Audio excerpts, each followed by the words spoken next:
Bonjour et bienvenue dans le Ketchup de l'industrie présenté par Ducascopy TV et LePrate.com. Je m'appelle Louise Macaulay.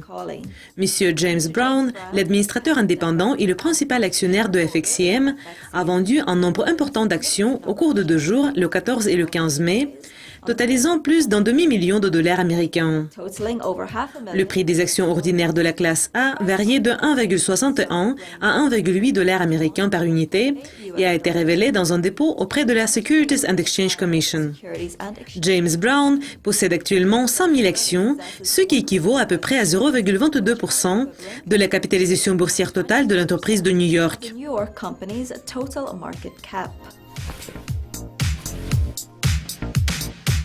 David Hodge, qui a précédemment travaillé à Alperi UK et IG Group, a rejoint CMC Markets en tant que directeur commercial. Peter Krudas, le chef de la direction à CMC Markets, croit que une vaste expérience stratégique et commerciale de David dans de diverses industries et surtout dans la nôtre le rend un ajout superbe à l'équipe de direction. Construire une forte équipe que nous avons déjà à CMC Markets est essentiel pour faire avancer nos ambitions de croissance. 2015 devrait être une année exceptionnelle et David va apporter une perspective précieuse à la façon dont nous accélérons la croissance.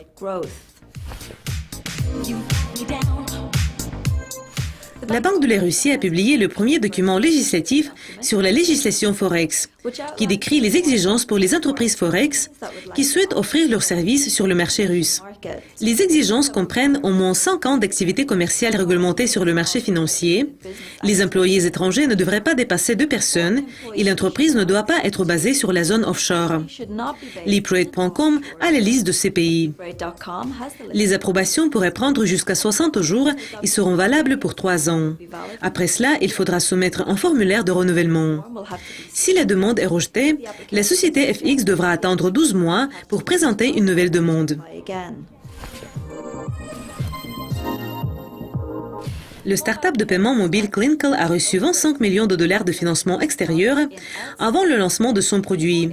Peu après, 30 employés ont été licenciés et récemment, 7 employés ont quitté l'entreprise en raison de la frustration avec la direction de M. Duplin, ce qui a suscité des inquiétudes quant à l'avenir de l'entreprise. On dit que M. Duplin a caché aux employés l'information sur les négociations d'acquisition avec Apple Inc. M. Duplin a dit « En ce qui concerne les fusions et acquisitions, je ne peux pas confirmer ou nier que des conversations ont eu lieu ou sont en cours.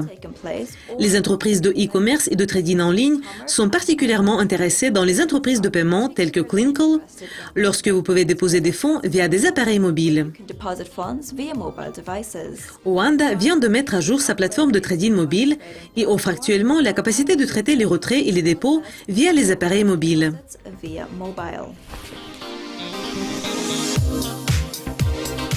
C'est tout pour aujourd'hui. Rejoignez-nous demain pour apprendre plus de nouvelles FX. Pour le moment, au revoir.